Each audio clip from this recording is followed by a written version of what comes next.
नमस्कार, सत्यदर्शन न्यूज मध्ये आपले स्वागत आहे. मी पायल शहा. एक नजर टाकूया आजच्या ठळक घडामोडीवर. युद्धाच्या काळातही सोने चांदीच्या दरात घट. कारण युद्धाचे ढग किंवा अनिश्चिततेचे वातावरण निर्माण झाल्यानंतर सोने चांदीतील गुंतवणूक वाढते. ही सुरक्षित गुंतवणूक मानली जाते, त्यामुळे सोनं चांदीचे दर वाढतात असा ट्रेंड असतो.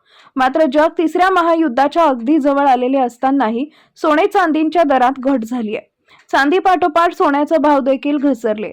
एमसीए गोल्ड रेट एक्सपायरीनं सोने गेल्या शुक्रवारी प्रति 10 ग्रॅम 1,61,634 रुपयांना होती. सोमवारी हाच दर बाजार उघडताच 1,59,829 रुपये इतका खाली आलाय. म्हणजे 10 ग्रॅम सोन्याचा दर 1,808 रुपयांनी कमी आलाय. जाणकारांच्या मते युद्धापूर्वी सोने चांदीच्या दरात मोठी उसळी आली होती. युद्ध सुरू झालं त्यावेळी देखील यात तेजी होती. मात्र आता गुंतवणूकदार नफा मिळवण्यासाठी आणि आपल्याकडे अधिक कॅश ठेवण्याला जास्त महत्त्व देत आहेत. त्यामुळे सोने चांदीचे दर कोसळत आहेत.